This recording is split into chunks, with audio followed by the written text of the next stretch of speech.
And what better time for Politics Monday than a day like this, where we have had breaking news even in the last few minutes. Joining me now to talk about everything, of course, is Tamara Keith of NPR and Amy Walter of the Cook Political Report. Ladies, we were sitting waiting to come onto the set when we saw President Trump take to the airwaves to talk about the search executed by the FBI on his personal lawyer, Michael Cohen. Let's go to some tape of what the president just said. It's a disgrace. It's frankly a real disgrace. It's an attack on our country in a true sense. It's an attack on what we all stand for. So when I saw this and when I heard it like you did. I said, that is really now in a whole new level of unfairness. Whole new level. Those are words that we keep repeatedly saying this time with this term of office. Tam, the president went out of his way to criticize Special Counsel Mueller here and also his own attorney general. What do you think he was trying to do here? What does this mean, the president having this rather unusual defense of his own attorney? Well, and he also criticized the Deputy Attorney General, Rod Rosenstein. So you essentially have everyone even remotely involved with the Mueller investigation. And the interesting thing here is that it's not entirely clear that the search of Cohen is directly related to the Mueller investigation. It was a referral from Mueller's office, according to his attorney. But President Trump, this was a meeting with military leaders about the situation in Syria. And he opened it up. He was upset. He was clearly upset, visibly bothered by what he believes happened to Cohen. And the way he talked about it was he is clearly bothered by this. Cohen is someone who has worked for him for a very long time, who he's close to. He's not just his lawyer, he's his fixer. Yeah. Amy, we see this conflict just heating up again and again, the president versus his own Justice Department.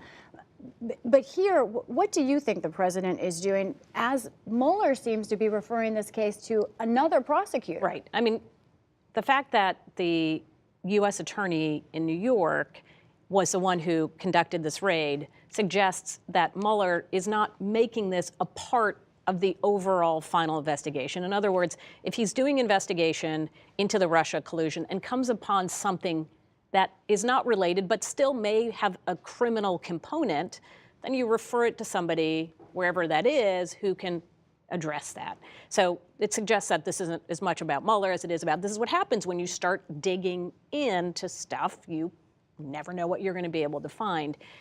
But it is going to raise the question that seems to be raised in this town every 2 or 3 weeks, now maybe every 2 or 3 hours, about is the president getting ready to either fire someone in the Justice Department, or is this just going to be another instance where the president blows off steam, shows his anger at folks who he does not feel are protecting him adequately, but then continues to move on and not do anything about it. Well, and he was asked whether he was considering firing Mueller, and he said the thing that he says about a lot of things that sounds very ominous but doesn't always mean that he's going to do anything at all.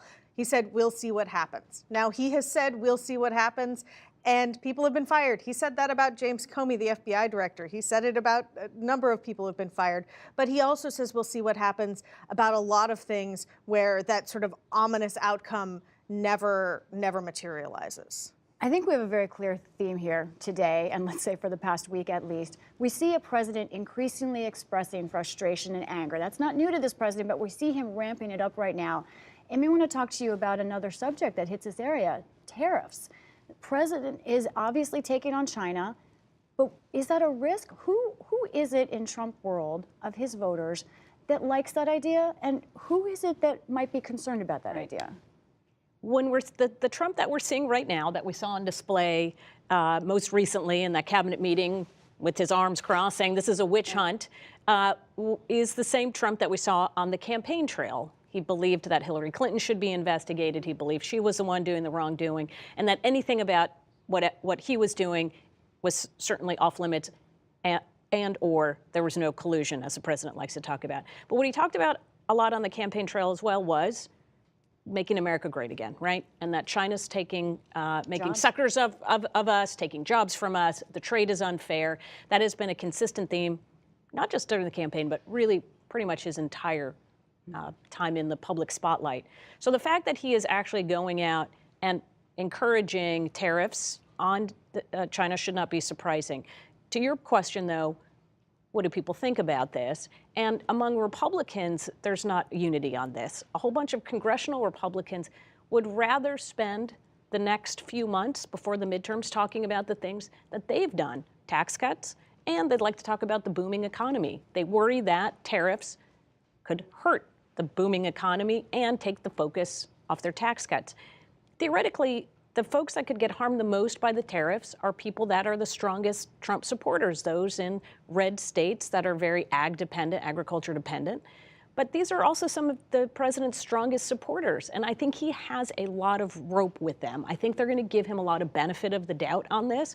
I hear it from people that I talk to in that part of the country saying, you know what, I'm worried about commodities prices, but at the same time, I trust that the president's going to do the right thing. He's a negotiator, he's a businessman, he knows what he's doing. Wait and see. We're going to wait and see. Another issue like that CBO today, the Congressional Budget Office, Tam, you know I love their reports, came out saying that they see a sea of red ink, increased deficits, trillion-dollar deficits. This is happening under Republican government. How did we get here, and is there a risk, or do conservatives not vote on things like the deficit anymore? Trillion-dollar deficits as far as the eye can see, which were a big talking point for the Tea Party. But now that President Trump is president of the United States, here's an amazing thing. That report came out before the White House press briefing today. Not a single question about it. Maybe tomorrow. A concern, but not a day-to-day issue right now in Washington. Yeah. Tamara Keith of NPR, Amy Walter of the Cook Political Report. Thank you both. You're welcome.